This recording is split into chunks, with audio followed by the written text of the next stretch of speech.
Guncangan ekonomi masih akan melanda Eropa. Terbaru ekonomi terbesar wilayah itu, Jerman, diramalkan telah memasuki resesi pada kuartal pertama 2024. Bank Sentral Jerman Bundesbank menyebutkan bahwa ini disebabkan permintaan industri eksternal Jerman kemungkinan akan tetap lemah. Di sisi lain, konsumen akan terus berhati-hati dalam berbelanja dan berinvestasi di dalam negeri akibat tingginya suku bunga. Masih belum ada pemulihan bagi perekonomian Jerman. Beberapa faktor stres mungkin akan tetap ada pada kuartal pertama tahun 2024. Oleh karena itu, output perekonomian akan kembali menunjukkan sedikit penurunan. Tulis lembaga itu dikutip Russia Today Selasa pada 20 Februari 2024. Apakah ekonomi Eropa lemah? Apakah resesi Jepang dan Eropa berdampak ke Indonesia dan apakah Indonesia tidak terdampak resesi? Untuk membahasnya kami terhubung dengan ekonom dari Fakta, Bung Ishak. Kita sapa terlebih dahulu. Assalamualaikum warahmatullahi wabarakatuh, Bung Ishak. Waalaikumsalam warahmatullahi wabarakatuh. Kabar baik, Bung Ishak? Alhamdulillah, kabar baik. Ustaz Andri. Alhamdulillah sehat. Dan kita membahas ekonomi Eropa terguncang, katanya masuk jurang resesi, dan Jepang mengalami resesi setelah ekonomi kuartal ketiga dan keempat di tahun sebelumnya minus masing-masing 3,3% dan 0,4%. Inggris juga sama, tercatat kontraksi pada perekonomiannya di kuartal ketiga itu 0,1% dan kuartal keempat minus 0,3%. Apakah resesi tadi yang disebutkan Jepang dan Inggris tergolong rendah dan apakah akan menular ke negara-negara lainnya, Bung Ishak? Ya, baik. Terima kasih atas eh, pertanyaannya. Jadi kalau kita lihat memang kondisi perekonomian global ya tahun ini dibandingkan tahun lalu memang agak melambat ya secara keseluruhan ya. Atau, proyeksi IMF terbaru tahun Januari bulan lalu ya memperkirakan pertumbuhan ekonomi tahun 2024 sekitar 3,1%. Memang sama dengan tahun lalu ya sekitar 3,1%, tapi negara-negara utama ya seperti Amerika Serikat, ya Cina, Uni Eropa itu memang mengalami penurunan ya, khususnya Amerika Serikat ya kalau kita baca report dari IMF tahun ini dia melambat dari 2,5% menjadi 2,1%.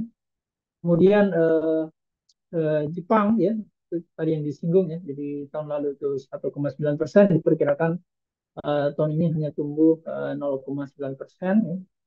Kemudian euro area, ya, kawasan negara-negara Eropa yang menggunakan euro, itu memang agak ada sedikit kenaikan ya dari 0,5% menjadi 0,9%, termasuk juga Jerman ya. Jerman ini memang juga akan diperkirakan lebih baik.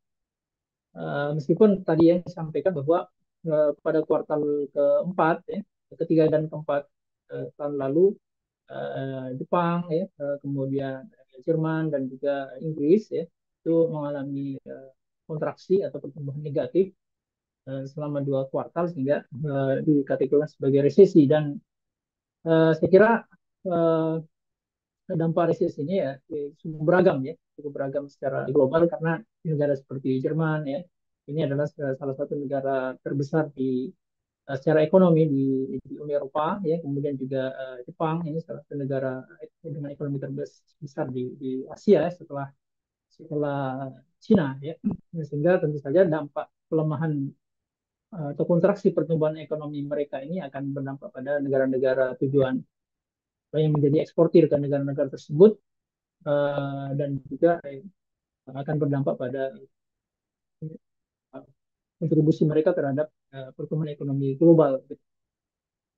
Sehingga kalau ditanyakan tadi, apakah ini besar pengaruhnya, ini akan sangat relatif terhadap uh, ekspansi mereka atau kondisi ekonomi mereka tahun ini ya, karena itu kan tahun lalu ya, tahun akhir 2000 kuartal ketiga dan keempat 2023 dan penyebab utamanya adalah memang adalah terjadinya tadi yang sudah disinggung juga adanya kenaikan suku bunga ya oleh bank sentral yang mengakibatkan biaya investasi meningkat dan juga konsumsi masyarakat ini juga tertekan.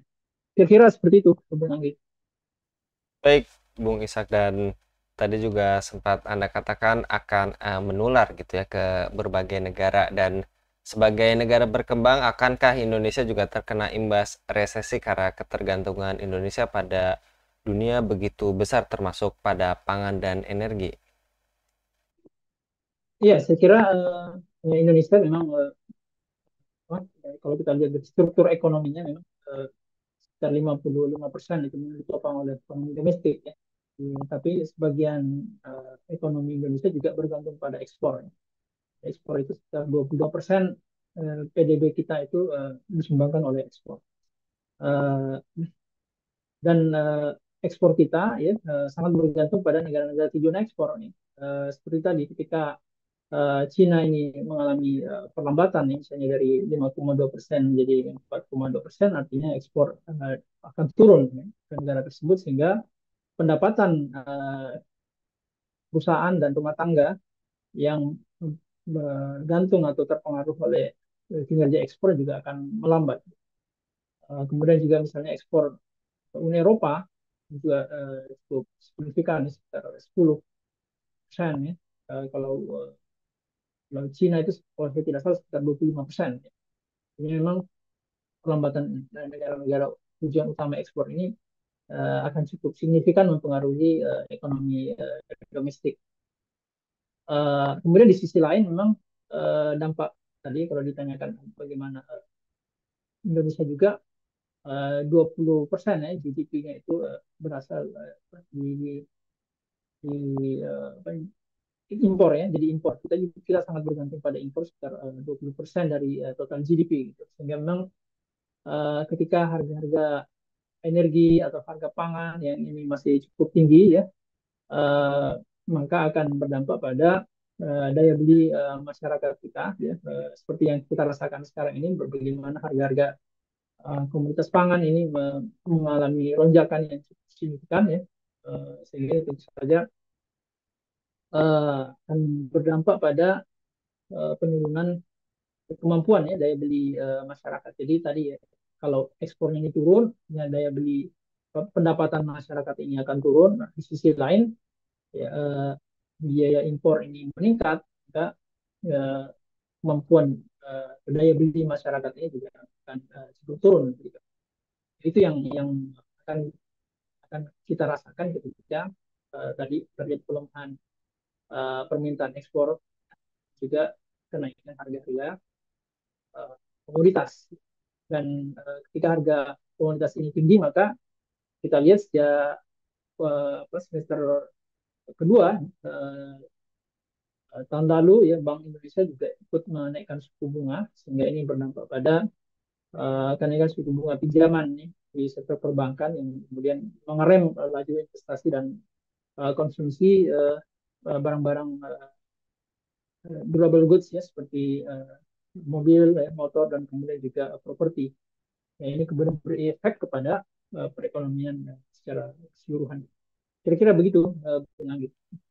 Baik, dan itu tandanya apakah sistem mata uang kertas yang tidak dijamin oleh komoditas berharga atau fiat money pasti akan terus menyebabkan krisis, Bung Ishak? Iya, saya kira memang eh, perekonomian Indonesia dan perekonomian global ini saling berhubungan ya, dan salah satu penghubungnya itu adalah melalui jalur atau transmisi nilai tukar ya, tukar. Dan nilai tukar ini memang bisa sangat dipengaruhi oleh pergerakan neraca pembayaran. Ya.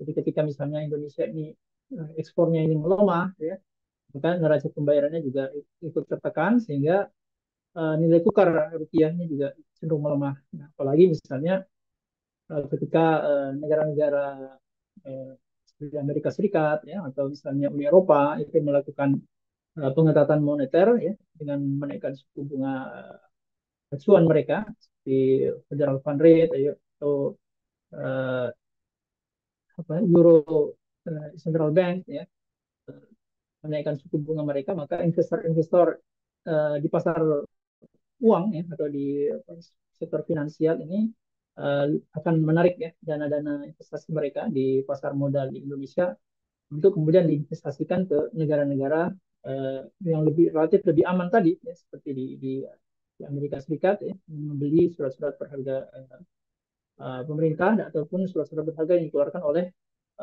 perusahaan swasta di negara tersebut.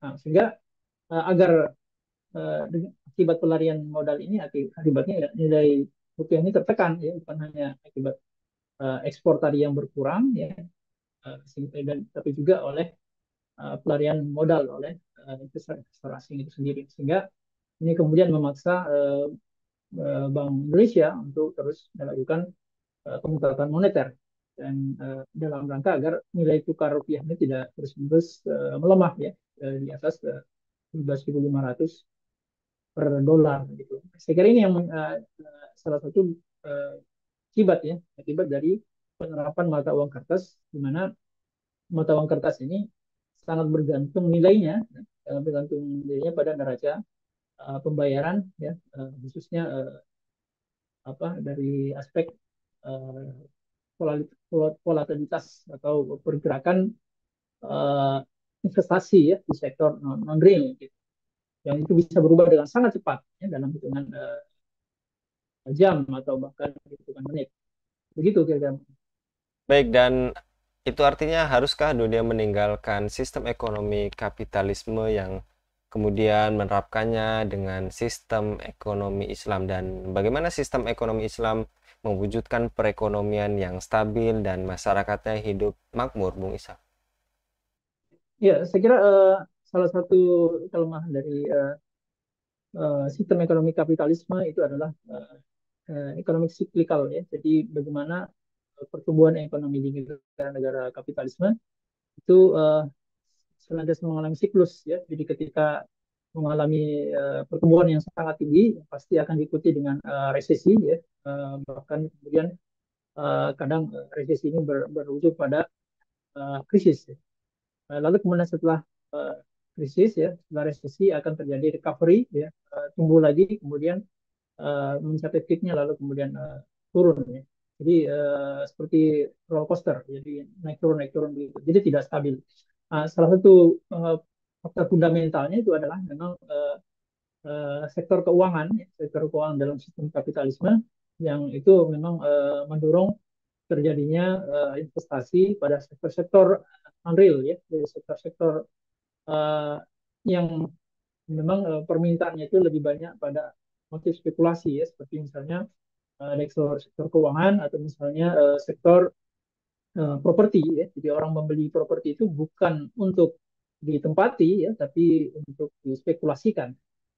Nah ini yang kenapa itu bisa terjadi spekulasi sangat masif karena memang disupport oleh sistem keuangan ya dalam hal ini perbankan ya itu pasar modal yang mana ketika terjadi recovery itu ketika terjadi krisis misalnya atau resesi maka uh, bank sentral itu cenderung menurunkan suku bunganya sehingga ketika suku bunga rendah ini masyarakat atau pelaku bisnis ya ini kemudian meningkatkan pinjaman mereka ya ke sektor perbankan untuk kemudian dengan apa cost of fund yang rendah mereka kemudian berinvestasi sebanyak-banyaknya pada sektor-sektor yang memiliki tingkat imbal hasil yang tinggi ya biasanya di sektor-sektor keuangan ataupun di sektor-sektor yang biasa dispekulasikan ya maksud misalnya sektor properti atau teknologi. Nah, ketika uh, investasi ini sudah sangat besar menggelembung, maka kemudian bank sentral menaikkan suku bunganya, menaikkan suku bunganya agar investasi itu bisa direm. Ketika suku bunga dinaikkan, otomatis kemudian investasi ini turun dan bahkan sangat tajam karena motif utamanya adalah spekulasi. Ini contoh saja, ya.